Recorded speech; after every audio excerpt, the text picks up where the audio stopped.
Hey everyone, I'm Latman, coach at Elventus.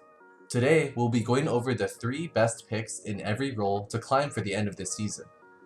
The picks we will highlight are champions that can be picked up quickly, have carry potential, and have an obvious role in every team.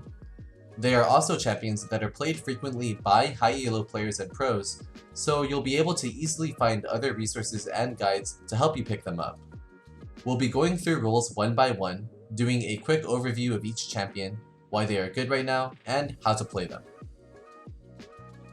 But before we get into the video, I wanted to share a special offer for our YouTube subscribers and community. This month, you can apply to work with our LCS and Challenger coaching staff by checking out the link down below. Now, let's get back into the video. Our recommendations start with top lane, and our first champion highlighted there is Shen. While seemingly not being the most mechanically intensive champion available for top laners, the amount of utility and map pressure he brings to his team automatically makes Shen a high priority pick both in solo queue and competitive play. His ultimate allows him to put pressure on the map early in the game, and his dueling potential favors him in early to mid game skirmishes against most other top laners. Your build path will be Tiamat into Sunfire Cape, followed by either Ninja Tabby or Mercury Treads, depending on your matchup and the enemy team composition. You'll then finish your Titanic Hydra and build Spirit Visage, Thornmail, and Randuin's Omen.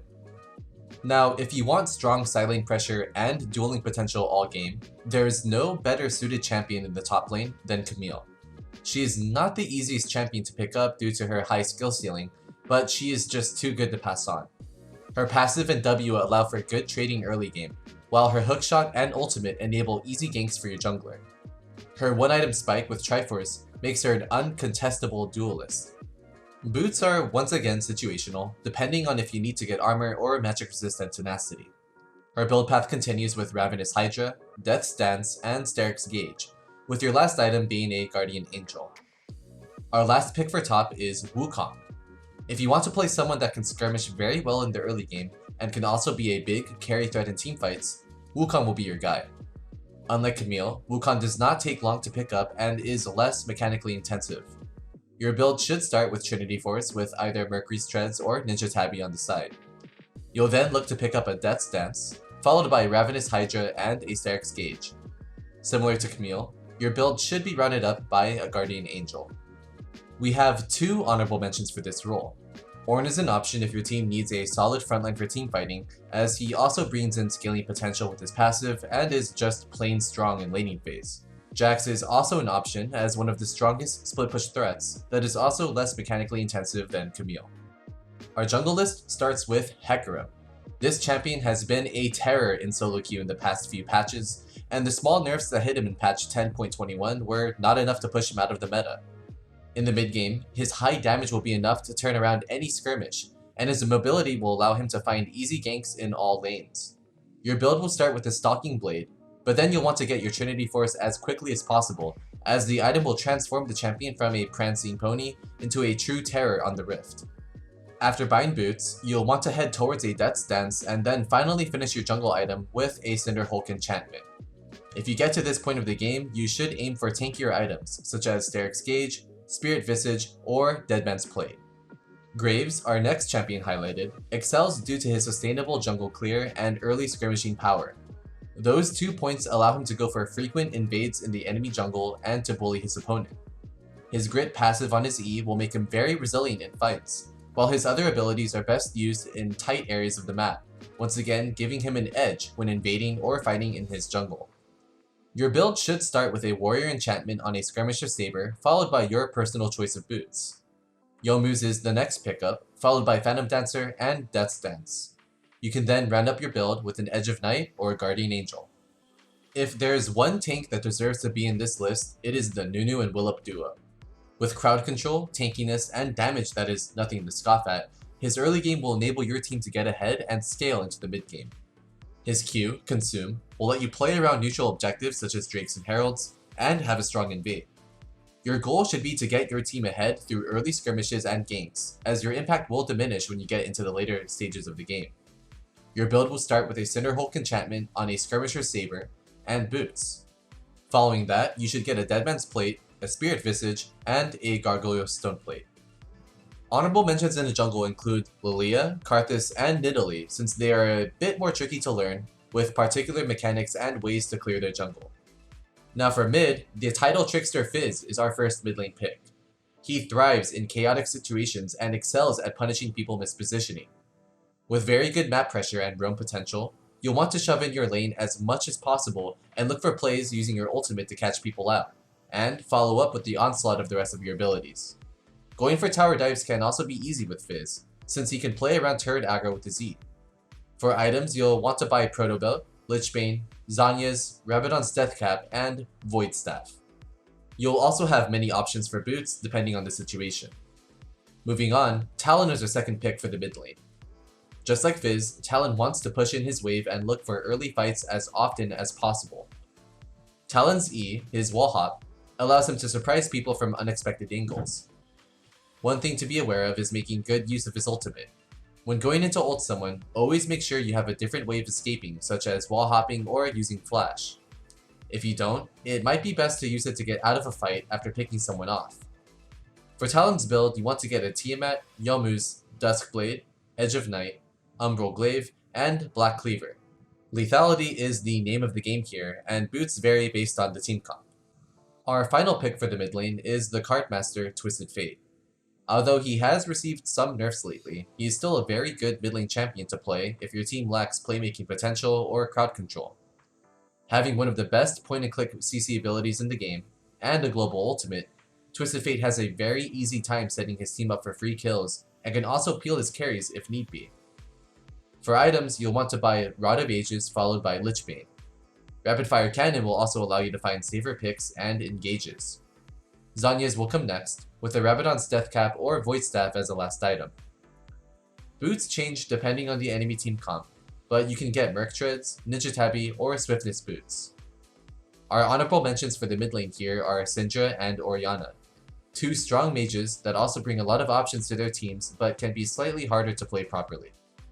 For the bot lane, we will be starting with Jhin. Jhin fits well in this meta where utility AD carries are very prevalent. He has easy follow-up crowd control with his W and can help fights from a very long distance with his ultimate. Not to mention the burst potential Jhin has in all stages of the game with his fourth shot. Your build path will be starting off with an Infinity Edge, followed by a Rapid Fire Cannon, and then a Storm Razor. Phantom Dancer should be your next buy, and you'll want to finish off your build with a defensive item such as Guardian Angel or Mercurial Scimitar. Boots of Swiftness should be picked up early. Moving on, our next pick is Senna. Senna can do it all. She has heals from her Q, CC from her W, mobility with her E, and a global ultimate to assist her teammates in skirmishes from the other side of the map. Senna's kit is very straightforward and allows you to have a big impact in fights, but it's very important when playing Senna in particular that you mind your positioning, as you are very likely to die if you get caught out. For Senna's build, you'll want to buy Manamune first. Just like Jhin, make sure you grab Swiftness boots on Senna. Yomu's Ghostblade follows, with a Rapid Fire Cannon, then Edge of Night, and a Mortal Reminder to finish it off. Our last bot lane pick is Ashe.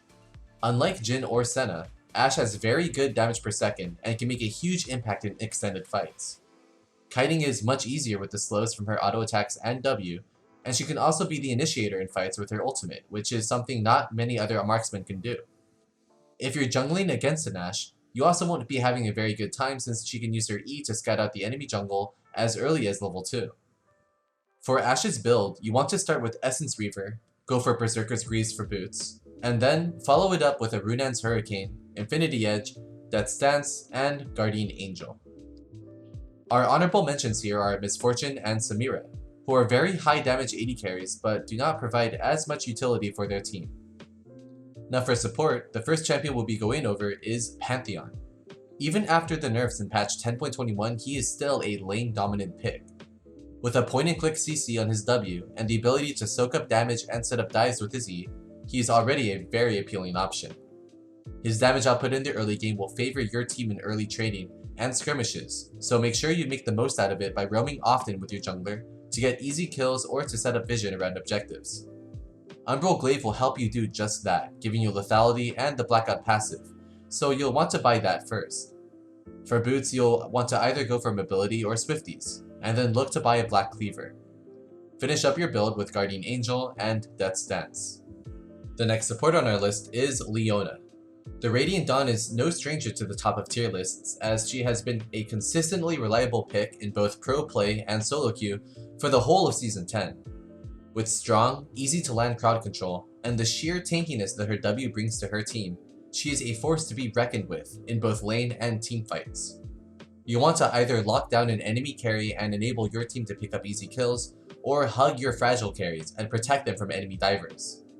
Starting with mobility boots, look to roam around the map and assist your team where needed. Then either buy Zeke's Convergence if you have a classic AD carry by your side, or go straight into Knight's Vow, followed by Stoneplate and Locket. Another solid pick for the end of the season is Nautilus. He offers reliable CC and can prove to be an impassable wall for the enemy team if played well.